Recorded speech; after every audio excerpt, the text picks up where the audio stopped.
Good morning. Good morning, everyone, and good to see you all here this morning.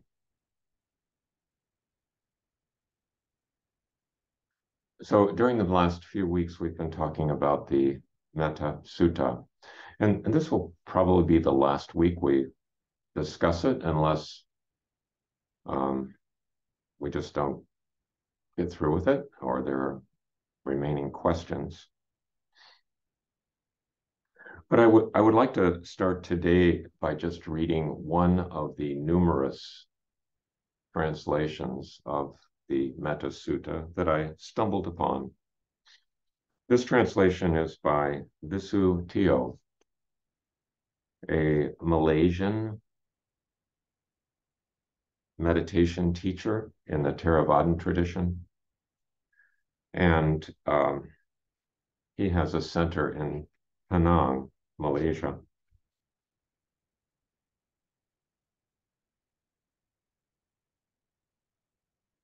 This is what should be done by one who is skilled in good and who wishes to attain that state of peace. He or she should be able, honest, and upright, easy to speak to, gentle and not proud, content, easy to support, unbusy, and living lightly, calm and composed, prudent, humble, and not greedy and demanding in nature.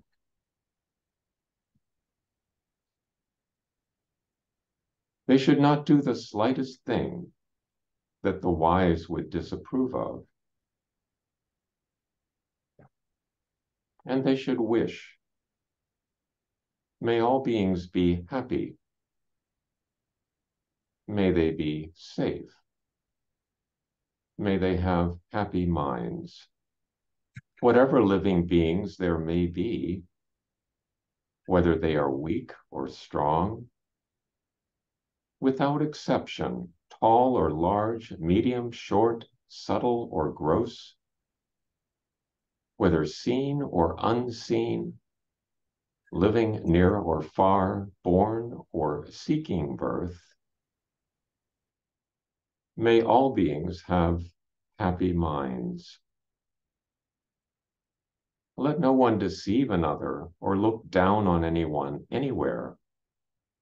Neither should one, through anger or resentment, wish ill will for another. Just as a mother would protect her only child with her own life, so too, towards all beings, one should cultivate a boundless heart. Let them cultivate this boundlessness, heart of loving kindness for the whole world, above, below, across, unobstructed, without enmity or hostility, whether standing, walking, sitting, or lying down, or as long as they are awake. Let them develop this mindfulness on loving kindness. For this, they say, is a divine way of living. Furthermore, not holding on to wrong views, virtuous and possessed of insight, having removed greed for sensual pleasures, they will never come back again to birth in the womb.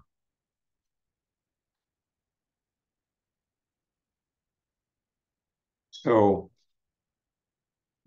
that's Visu Teo's translation of the Metta Sutta, the Karaniya Metta Sutta. So I had no idea who Visu Teo was. So I went to the website and kind of looked at his bio and tried to understand where he might be coming from.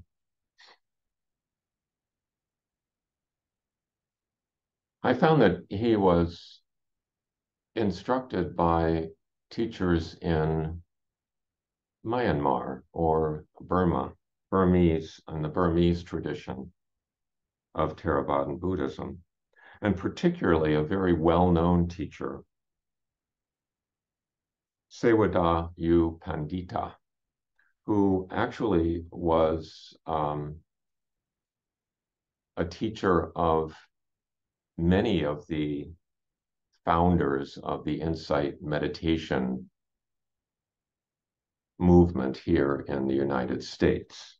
Many well-known teachers here studied with Sayadaw U Pandita. One thing I noticed about this translation, in contrast to the translation that I've read previously that is used at Maba, is the liberal use of the word happy or happiness. Whereas in the Maba translation, Mid-America Buddhist Association translation, here in Augusta, Missouri, they use the phrase at ease rather than happy. So it got me to thinking, what's the difference there? Clearly, there's a difference. They're not directly interchangeable words. And one quote from Sayadaw U Pandita, I think, crystallized it for me, and I'll just share that with you.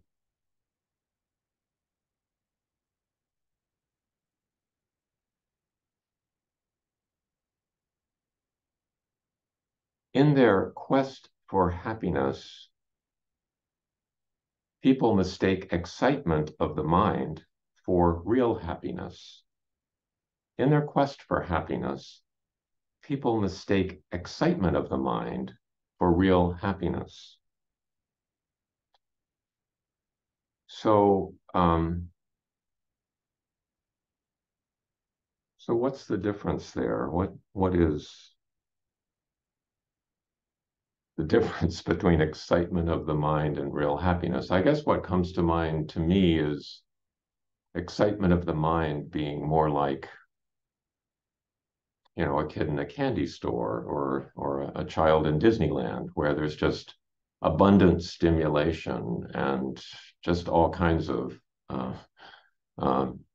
dopamine stimuli going on.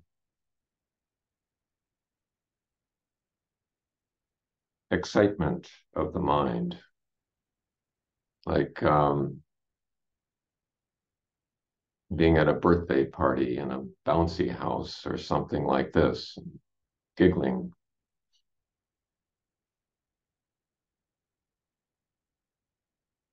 Whereas being at ease, something somewhat different.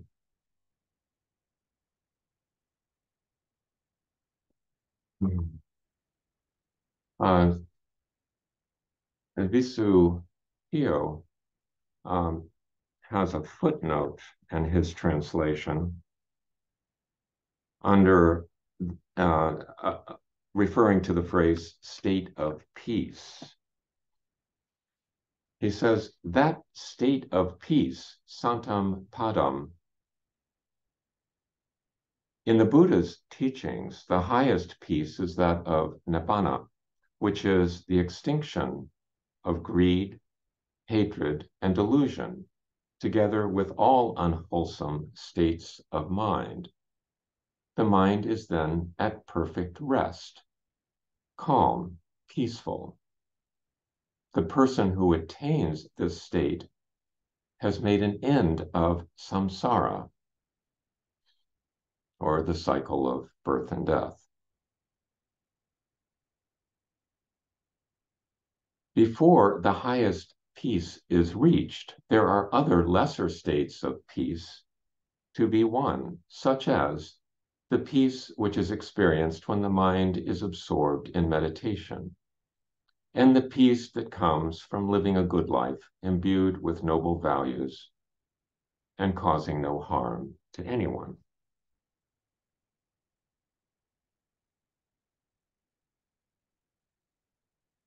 So I guess I contrast that kids in a bouncy house sort of happiness to ducks on a still pond in the evening of being at peace with oneself, at ease in one's body.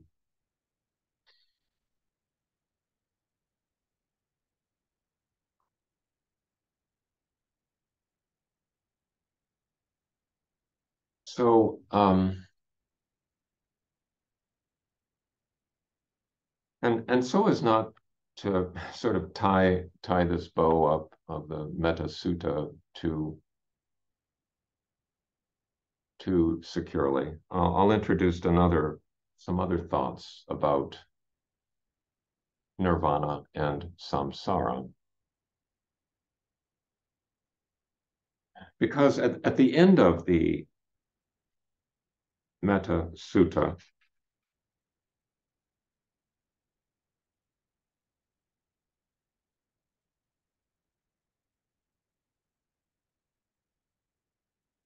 it concludes with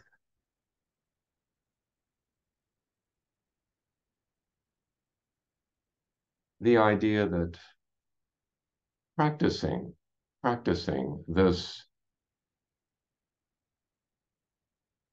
life of friendliness, this practice of being friendly with everything, of expressing kindness universally, this practice can lead to a life of peace, of inner peace, of perfect peace, as it's described, or nirvana, not holding on to wrong views, virtuous and possessed of insight, having removed greed for sensual pleasures.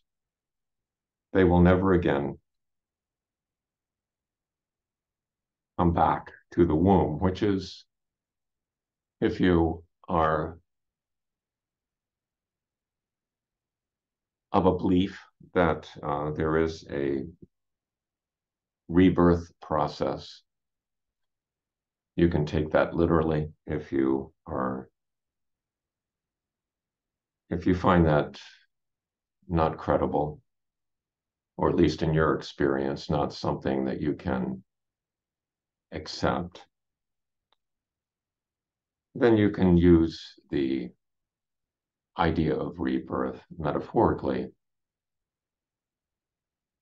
as transcending the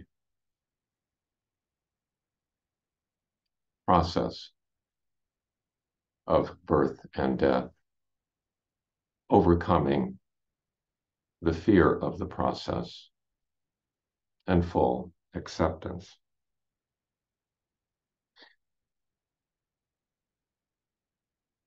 Now,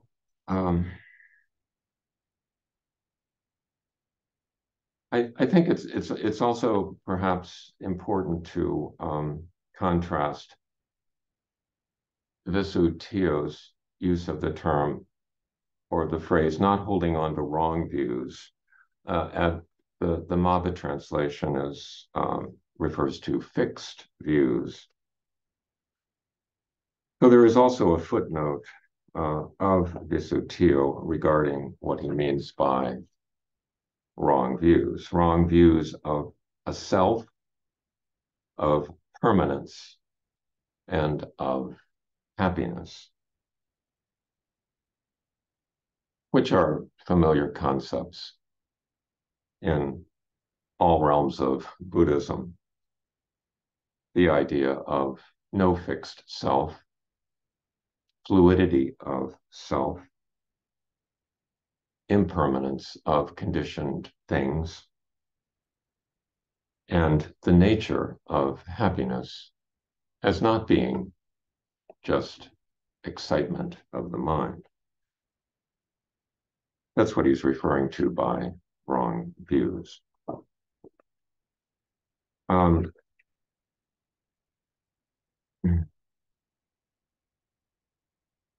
So I think that the Metta Sutta, to me, does a nice job of bringing together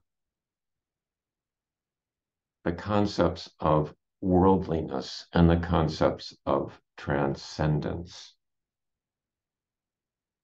That through our relationships and interactions with the things of this world and the people around us,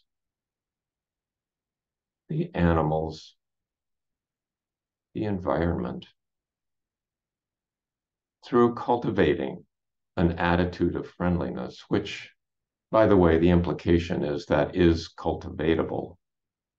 It's not just a feeling that comes and goes.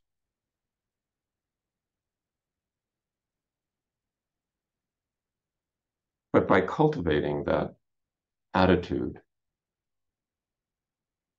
that transcendence arrives, which is reminded me of some teachings of Master Ehe Dogen in the Soto Zen tradition. And I'll share one of those.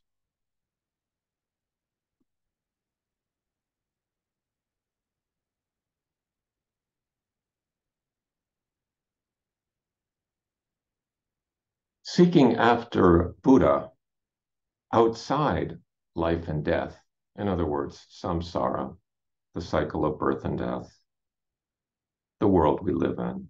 Seeking after Buddha outside life and death is like trying to go south with the cart headed north, or trying to see the North Star while facing south. If we seek Buddha outside life and death, we accumulate the causes of life and death more and more and lose the path of liberation. Just understand that life and death is itself nirvana, and neither dislike life and death, nor seek after nirvana. Only at that time will it be possible for us to be released from life and death, and by extension, experience transcendence, nirvana. So it is through the actual things of this world and our everyday, day-to-day interactions, relationships, what we do with people and things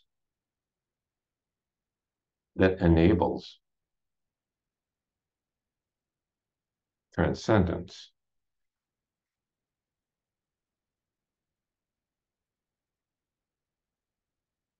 One last quote of Dogen along similar lines.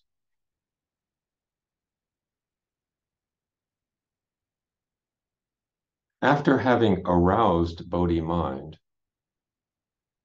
in other words, the desire for transcendence, even if they transmigrate within the 6 realms through the 4 kinds of birth, the causes and conditions of transmigration will become practices and vows for awakening.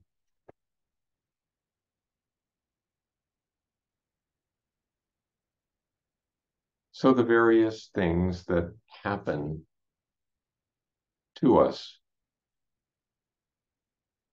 on a daily basis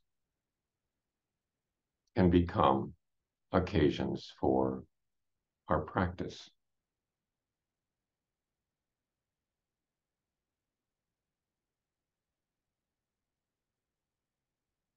Transcendence then involves being at peace with the whole process.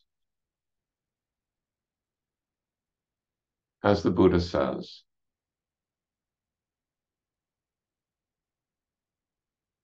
praise and blame, fame and shame, gain and loss, pleasure and sorrow all come and go like the wind.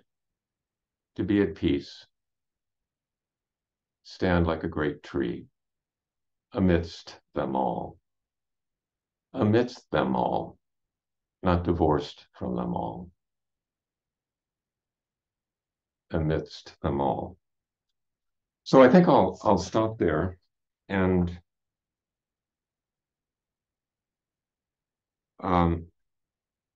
with a couple questions. I mean, how would you describe happiness?